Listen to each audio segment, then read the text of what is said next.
John, it's interesting as we continue to live longer with the advancements of technology and medicine, and we have these great lives, and we seem to talk about longevity and aging, and it's really exciting to think about all of these years that we'll have in retirement. But Ryan Frederick, who we'll chat with here in a moment, talks about the idea of healthy longevity.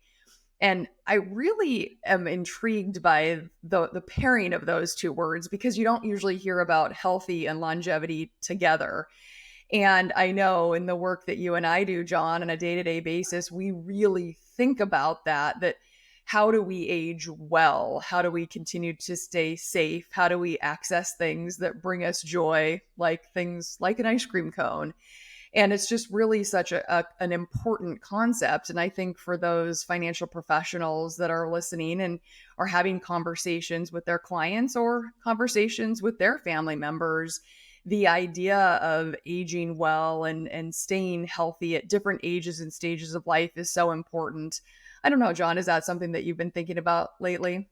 Yeah, it's interesting talking to our friend Joe Coughlin at the MIT Age Lab. He often talks about, he has his own kind of Maslow's pyramid, right? Where what he often talks about is as we age, people seem to think we just need our physical issues taken care of.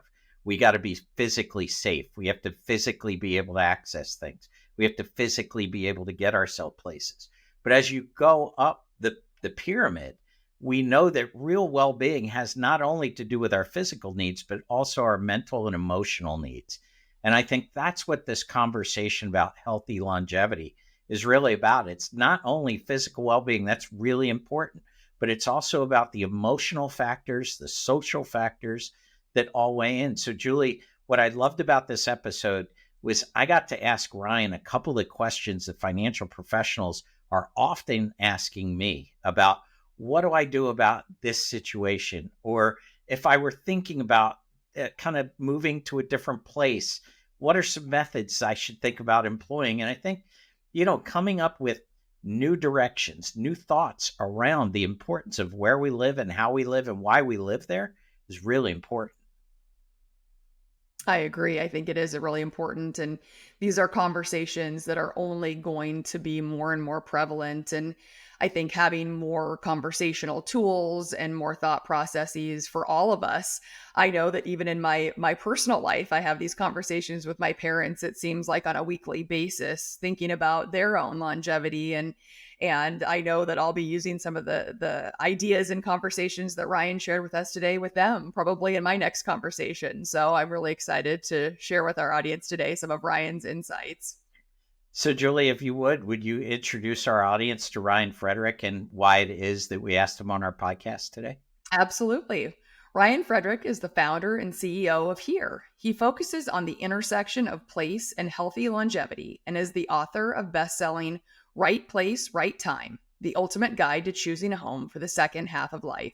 His work has been featured in CBS News, Forbes, Kiplinger, and other national outlets. Ryan is a graduate of Princeton University and Stanford Business School. He lives in Austin, Texas with his family. So now come along with us as we listen to the conversation that Julie and I had with Ryan about really what it means to live not only to later ages, but live with healthy longevity. Hi, I'm John. And I'm Julie. We're the hosts of the Hartford Fund's Human-Centric Investing Podcast. Every other week, we're talking with inspiring thought leaders to hear their best ideas for how you can transform your relationships with your clients. Let's go.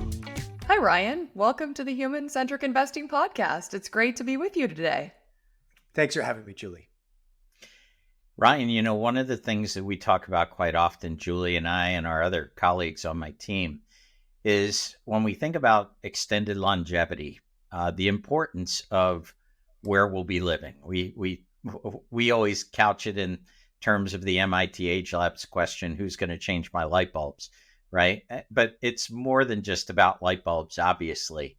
I know from your book, Right Place, Right Time, that the average American typically moves 12 to 13 times during their lifetime. And I think sometimes early in our lives, we don't have a lot of control over that. Maybe we're pursuing a job, a family, whatever that may be.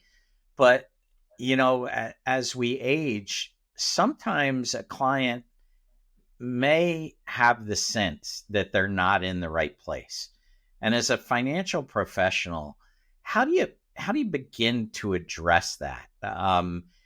Sometimes in our business, we kind of go by the mantra, we help with people's hopes and dreams, but the problem with hopes and dreams is they're not exactly concrete and they're not very easy to plan for. How would you take someone that says, I'm not sure this is the place where I'm going to be for the next 20, 30 years, and help them begin to get their arms around that? Yeah, John, it's complicated. I think it's complicated for all of us with with living longer, and that phenomenon is particularly true for those who are college educated, and that's because if you're college educated, you're more likely to plan, you're more likely to invest in some of these lifestyle habits that matter, and but in many respects, we're pioneers. If you look at generations before us, they either didn't live very long, or they embraced the more traditional retirement model where people tend to leave their job, in some cases, leave their place, and then um, live more of a life of more exclusive leisure. And when you look at the research around healthy longevity, that's not what you're supposed to do. You're supposed to have continued purpose that's greater than yourself. It doesn't mean you can't enjoy golf. That's not what I'm saying. But to have environment which is 100% kind of cut off from reality without not having purpose and so on. And of course, in a world today where pensions are less likely to Hmm. fund that kind of life matters. So I think that there is, I think a lot of financial professionals, they've got a little bit of fork in the road. Do they want to have that conversation or not? Am I only going to just talk about financial information? I'll give you the updates. But I think that's going to leave some clients wanting more. And I think for those that decide to lean into this bigger conversation, even if brief, then I think it creates an opportunity for some frank dialogue. The assessment that I have in the book that's also online at the here.life website is a first effort for people to get a self-assessment, not someone, not a spouse, not a kid, not a parent saying, okay, I know you got to move. It's your perspective in these different measures. So I think there is an important element of just taking stock in your life and then recognizing that the opportunity cost, something we don't talk enough about, I don't think. What's the opportunity cost of not doing a better thing? And I think that's significant in some of these conversations that financial advisors, financial professionals may have with their clients, because if someone's not in a good situation, they kind of recognize it. That has implications for your life, especially as compared to being in a better spot. So it's you kind of have to go down a little certain path of opening up maybe certain conversations that are non-financial, and then seeing where that path may take you. Ryan, have you seen situations where financial professionals have taken the assessment at your website, here.life, for themselves and maybe had any aha moments in their own lives or situations and then been able to engage clients or prospects in the conversations based upon their learnings or, the changes or adjustments maybe they've made in their own situation? Yeah, it's a good question, Julie. I think one thing that's happening, particularly leaders of financial organizations uh, that have been in this business for a while, they tend not to be in their 20s. They're themselves in this stage right now where they're wondering, well, what is that next chapter for me? So it is powerful when you first experience life as an individual, as a consumer, and then you can apply it back to your practice. And so there's a couple wealth advisory groups that I've been working with where that's exactly what's happened. The one of the senior, maybe CEO of the wealth advisory firm, is seeing it in their own life, and then they're recognizing that only optimizing for financial well-being is not good enough. And sadly, you hear stories of situations where people are financially well off, and it's really sad, but they take their life. After retiring, they've just lost this sense of purpose and thriving, and their best days, they're convinced, are behind them, when that may not be the case. So I think so that's all to say that absolutely, like, I think it's most powerful when principals of wealth advisory firms see it in their own life and then say, okay, what does that mean for me? But also, what does it mean for our practice? What does it mean for potentially upskilling some of our professionals so they can be comfortable having conversations and then armed with the right set of tools for people to not just, again, thrive financially, but really thrive more holistically over a longer life. So, Ryan, I have a tough question for you. Sometimes it's financial advisors who have asked me. Sometimes it's adult children of people who are growing older who will say, John, my 89-year-old father says he is never moving out of his house. He lives on a giant farm where he can't maintain it anymore. And what would I say? Or how do I, most of the time, Ryan, I'm like, I'm not sure you can say anything at this point. It may cause more harm than good. But obviously, I think it points to the need for a continuous conversation. But what would your advice be to someone who's dealing with an aging relative who really soon is not going to be able to maintain things by themselves? Is any tips on how to have that conversation, or is it an ongoing conversation? Well, what would Ryan Frederick say about that situation? Yeah. So I've turned the book into a workshop and course. And one of the things that's happened in that, John, is this recognition that everyone's a snowflake. It doesn't mean that everyone's like soft and withering. That's not the implication. Everyone has this very unique situation. Mm-hmm.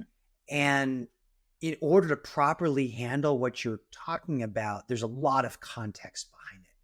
There is, what's the dynamic of your relationship between the parent and the adult children? What are their personality traits? What's their financial situation? What are their true dynamics of their four walls, but also the place more broadly? What I found generally to be true is if an adult child forces change on an adult parent, that can be really challenging, because that chapter, when someone moves from an environment that they're used to, or that is home to them, and they feel like it was a forced move driven by a loved one, that can create a lot of resentment. And also, it's resentment that they carry, oftentimes they can carry with them to the next chapter. Yeah. So even if that new chapter is maybe objectively it's a beautiful community you're part of, and the people are friendly, and your physical place looks beautiful, there's this resentment you bring with you. So it's difficult for people to fully embrace what this new chapter, because it wasn't yours. You didn't decide it. And so I think that there is a lot around listening to each other, and then planning, getting the facts out together, but recognizing that ideally that decision it really should be made in conjunction with, or ideally driven by, the older adult. Now, when you're in situations where you've got compromised mental faculties, that's a different path, right? Where they're not in a position to make good decisions, and also you can find situations where people's the universe of options they consider is far too narrow than it really is. Yeah. But it's a complicated one, John. But also it's a fairly common one, which is one of the reasons why I've really been advocating. I'm hoping to really spark a movement around, if you're financially planning for a long life, awesome. I think you should also have a place plan for a long life, because There are going to be situations where where you live is aligned in your health and well-being, but then there's situations where it's not going to be aligned. And sometimes that happens because your preferences and needs change. Maybe your partner's needs and preferences change, or maybe places change. There are a lot of variables. Once it's out of whack, it is a reminder that, okay, maybe I should be thinking about what is that next chapter, how to execute on it. It's probably the best answer to that question I've ever heard, Ryan. I appreciate that. Well, I'm an author. That works. Ryan, it's interesting too that you rarely see the word healthy paired with longevity, right? I mean, we hear longevity and we think about longevity, but I love the way that you put those two words together too. Will you bring us into your mind on when we talk about healthy longevity? Obviously, place has so much to do with it, but kind of give us your thought process on that as you think about that as well, and kind of, as if I'm a financial professional having conversations with clients, and if I'm talking to them about their own healthy longevity and some of the factors and the things to consider and the questions to ask ourselves, if we're inside of your head, what are we to be thinking about when we think about framing up the idea of healthy longevity? Because like I said, it's just, you don't usually hear those two words together. And I love it. And my mind is spinning. But I would love to hear what is spinning in your mind. Yeah. Well, thanks, Julie. I mean, I think you hit on a big point, and it is, I like to think of it as the bonus longevity that we received in the 20th century is one of the biggest accomplishments of the modern era. And that was largely driven by really improvements in managing a number of diseases. First of all, it was handling the mortality rate for babies. That was a key driver. But it was also the eradication of polio and other things that we were able to create kind of vaccines for. But when we look forward, this is like, the craziness hasn't really happened yet. It's like, you look at some of the research, people predict that 50% of kids born in the US or developed countries will live to at least 100. And so this century life that Joe Coughlin and others talk about is Stanford Center Longevity, that they're anchored on this. This is this new reality that many people aren't prepared for, our institutions aren't prepared for, companies aren't prepared for. We're all pioneers in this. But Julie, to your point, longevity is not enough. And that's what I think individuals and wealth advisors need to focus on, is just living to 100, let's say, does not necessarily mean that's a good outcome. Because if you, this is why it's so important to start thinking about not just longevity, but also the healthy piece, health span. So it's lifespan, health span, also wealth span. Do you have the financial resources you're looking for? Because I've seen studies where people have been asked about skilled nursing. People fear skilled nursing more than death itself. And that is really an outcome of people saying quality of life matters. So if we take longevity and add healthy to it, it then says, well, how do I get to that outcome? How do I get to an outcome where I'm not just living longer, but I'm living better or a high quality of life? And the good news about that is, again, pointed to the research, is we have agency about that. Our genetics only account for about 20% of our longevity. So it's much more about, do we have purpose? Are we socially connected? Are we physically active? And so on. And I think that's the good news, but it doesn't happen by happenstance. Like, this is where planning, is key. In fact, Joe Coughlin, go back that for a moment, John, your comment. Joe wrote an article a few months ago, and it was on place. And he said, what's the biggest predictor for your happiness level? Choose zip code. And the reason is we are more sculpted by our environment than we sculpt our environment. We catch the lifestyle habits of our friends' friends. So if our friends' are obese, we're more likely to obese. I live in Austin, Texas. If your friends, eat tacos, you eat tacos. So, it's this, and to take it one step further for a moment, this idea of our future self that we're crafting it is influenced by place. The John that may live in the South might look different than the John that lives in the Pacific Northwest. Like you literally become like a different person the way that we're sculpted by it. So, Julie, there's a lot there, but I'm hopeful that as individuals and also within the financial professional community, that we do kind of grab hold of healthy longevity. That's closer to what we're looking for. So Ryan, question about that planning portion as I put on my certified financial planner hat. And I'm starting to think about this changing lifestyle.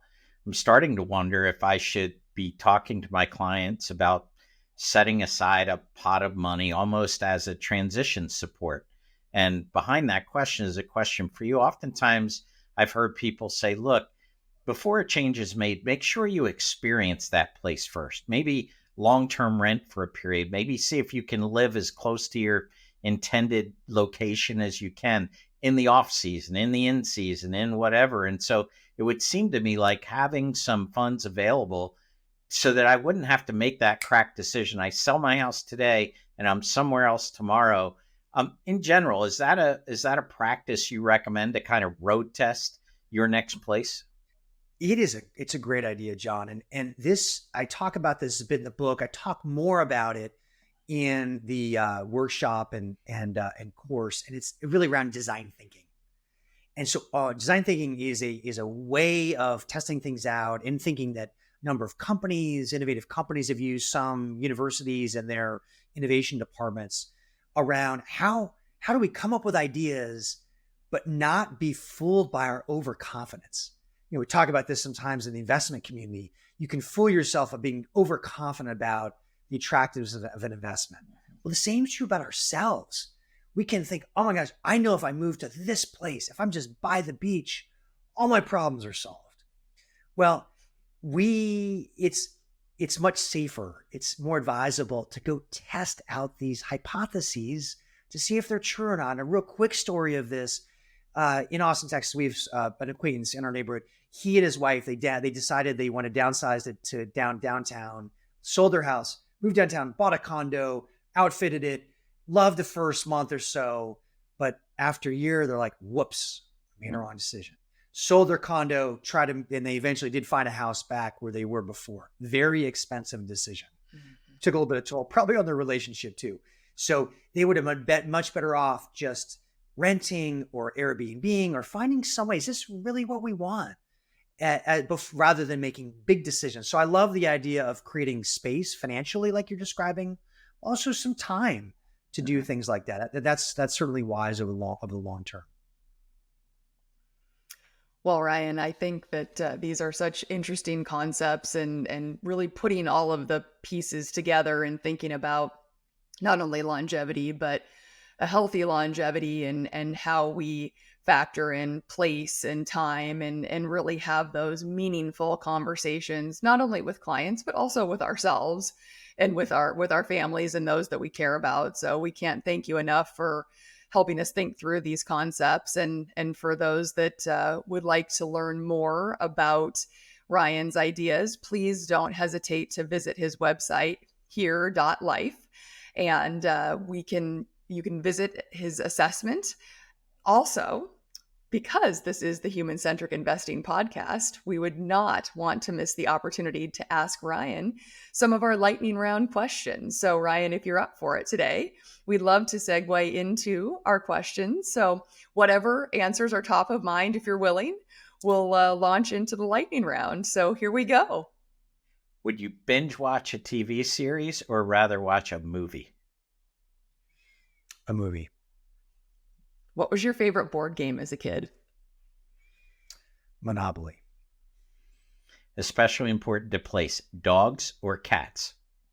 Dogs. Are you spontaneous or a planner? Both. What is your favorite holiday? Thanksgiving. Pepsi or Coca-Cola? Neither. Understood. City or country? City. Well, thank you again, Ryan, for being here with us today on the Human Centric Investing podcast. For more information from Ryan or to take the right place assessment, please visit here.life. Ryan, again, thank you for being here with us. We can't tell you how much we appreciate you. Thanks for listening to the Hartford Funds Human-Centric Investing Podcast. If you'd like to tune in for more episodes, don't forget to subscribe wherever you get your podcasts.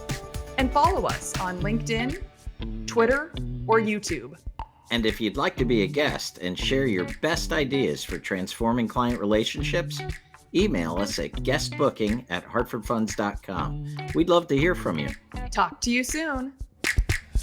The views and opinions expressed herein are those of the guest, who is not affiliated with Hartford Funds.